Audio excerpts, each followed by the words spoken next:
Hi, welcome back to Watch It Played. My name is Rodney Smith. This is our special Deciders Vote video. Now, what's this Deciders Vote thing? If you're new to our series, you may not realize that sometimes we will hold an occasional fundraiser. Last year we had 2 of them. This year I'd like to keep it to just 1. And the reason why we have these fundraisers is to support the show, because I spend pretty much every waking and most moments I should be sleeping, I spend thinking about, working on, preparing in some way for Watch It Played. And I love doing this, and no one should be able to have this much fun doing their quote-unquote job as I'm having. And the only reason I'm able to do that is because of the generous contributions of people like yourselves who have seen value in the show and want to support it. And so I really appreciate that, and as always, I want to make very clear I have no expectations here. If at some point in time you guys decide, this has been fine, but we're ready to move on to other things, and the support just isn't here for the show, I'm going to be fine with that because I've had a fantastic time. That said, I hope to be able to continue, and I appreciate that you guys have enabled me to be able to do that in the past. So, the Deciders Vote is basically an opportunity for me to reward and say a special thank you to some of the people who have donated to us financially. And so there was a $30 perk level, and what I'm going to do now is I'm going to be showing you, I have a stack of games over here. These are games that I would like to potentially show on the series, but just have not had a chance yet to do, and may not get a chance to do, honestly, because I have other games that maybe seem like they have a little higher priority. So this is a chance for those games to get a little bit of the limelight, and then you guys get to pick which one we're going to play next. Now, some games you will not see on this list. You'll be like, Rodney, I know you have that game. Why isn't that on the list? It's because maybe I have plans to do a video series for it, or I just haven't had a chance to play it yet, so I haven't decided that it's a good fit for the show. And some games are excellent games. They're just not a good fit for the show because of the format that we have here. So don't read too much into what you see and don't see here. That said, before we get to that list, I just want to quickly tell you guys a couple of updates. First up, I just wanted to remind you once again about Grand Con. It's a gaming and comic book convention being held in Grand Falls, Michigan on September 21st to 22nd, 2013. I believe you can also get in there a bit early, unofficially, on the 20th to check out their gaming library, maybe get a little bit of early gaming in. I'm not going to be able to attend myself. I'm not an official paid sponsor or anything like that, but it's their first year doing this convention. They seem like nice guys. I wanted to give them a little bit of a plug. I'll put the details to the convention in the YouTube description below, along with a link to their website. Also wanted to do another friendly little plug for one of our viewers who designed the game Trifecta, sent us an early copy to check out. We showed it in one of our filler episodes. He's now launched a Kickstarter. He's over halfway funded. I just thought if you guys were interested in checking it out in a little more detail, he has a gameplay episode there. You'll find a link to the Kickstarter in the YouTube description below. Also wanted to mention, if you donated the last fundraiser and you're owed a live game with me, I've been working through those one at a time. I just wrapped up one with Tom, one of our viewers. I won 2 games of Magic the Gathering. He won 2 games of Magic the Gathering. It was a lot of fun. Really enjoyed that. I think up next I'm going to be playing Lord of the Rings, the card game, and then we have Mice and Mystics in there and Dungeon Command as well. So if you haven't heard from me, you will. I also want to let you know I mailed out the swag packs. Nothing major in these guys. Just a little picture with a word of thanks on it from me and the kids, and then a magnet from Watch It Played. And Luke picked out what he thinks was a lucky die, and we include those with the packages as well. So if you're owed one of those, it should be on its way to you. Just a little memento, a little way for us to express our appreciation. I also wanted to express appreciation to people who've been contacting publishers on our behalf because they watched the series, learned about the game, maybe bought the game.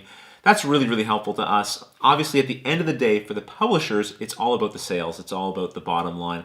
And I do want publishers to be aware of us. I want them to think that being on Watch It Played is good for their product, because it means they might be willing to financially partner with us and view it as marketing dollars. Now, my interest here is not to sell you guys games. My interest is to show you a game, and then, of course, you can decide for yourself whether or not the game is good or not. But if publishers are aware of us and they think that exposure would be helpful to them, and it's a game that we want to play, then I'd love to see them partner with us. And you guys can certainly help make that happen when you contact them. So if you feel inclined to do so, please continue to. It's really, really helpful. But now let's move on to the games available for the Decider Vote. I'm going to try to rip through these very quickly, give you a quick overview of what each of these games are and how they work. The first one here is Netrunner. This game is for 2 players. It's a competitive game. One player is going to be taking on the role of the corporation, trying to control their interests. The other player is going to take on the role of the runner, the hacker who's trying to hack into that corporation. Several different kinds of decks that come in the game. There's a deck building element to the game for sure. and it's a living card game similar to the Lord of the Rings game that we covered. So everything you need comes within the box, and there are fixed packs of cards you can get additionally to enhance and increase the variety of the kinds of decks you can build and play with. Android Netrunner.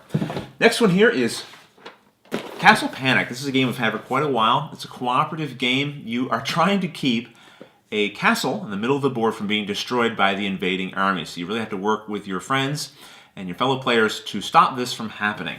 Next up, we have Blood Bowl Team Manager. This is based on the Blood Bowl miniatures game, but is instead a card game. You're going to be taking on the role of a manager, trying to lead your team to have the most fans. And rather than playing individual games, you're going to be trying to have the best highlights from a series of different games that different players will compete at. Next, we have Descent 2nd Edition.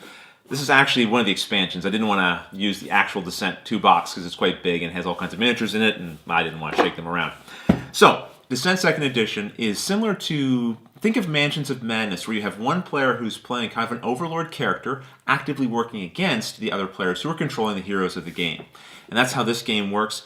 It takes place in dungeons, sometimes outdoor environments as well, and you can link the different scenarios together to play out a full campaign. So, Descent 2nd Edition. Next we have Flashpoint Fire Rescue. This is a cooperative game.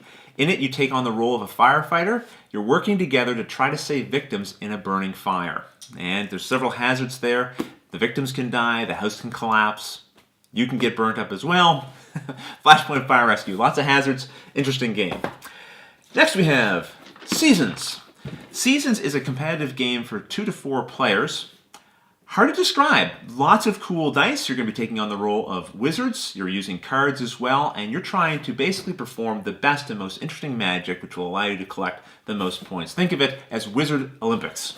Next up, we have Lords of Waterdeep. I'm not tipping this one over. Hopefully you can make out the cover from there. Lots of pieces in here. A very different kind of game for what you would expect with the name Dungeons & Dragons on the cover. Yes, you're going to be sending out adventurers to complete quests, but not in the way you might expect. It's more of a Euro game, if you're familiar with that terminology. Worker placement as well. And certainly one worth checking out, so this is another option that you can vote on. Village, another Euro game. In this one, you're going to have a number of characters, little meeples, that make up your family. And you're going to send your family throughout the village and outside of the village as well, trying to collect the most victory points and create the most renown, basically, for your family.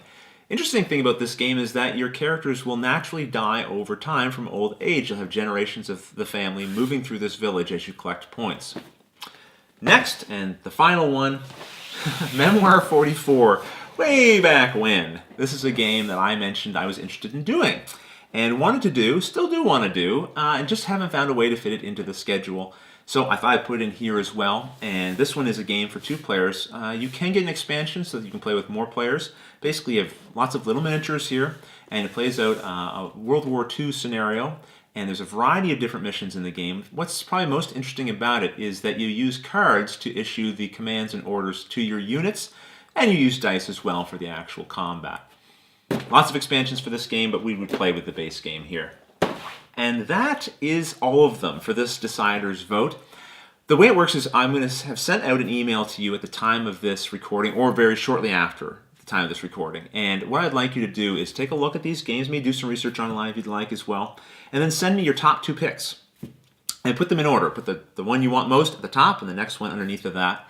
And what I'll do is I'll assign 2 points for your first pick and 1 point for your second pick. I'll compile all the answers together that we get in from people's emails, and whichever had the most votes, that's what we'll do for the Decider's Vote.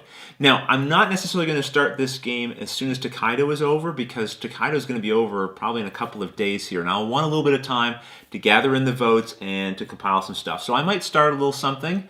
In the meantime, I will start a little something in the meantime, either a smaller game or a game that I don't mind maybe continuing over a longer period of time in between other videos that we're shooting. Now, I realize some of you might be a little bit disappointed that you won't be able to participate in this vote, but I don't want you to feel left out. So in the YouTube comments below, why don't you give me your top 2 suggestions from the games in this list?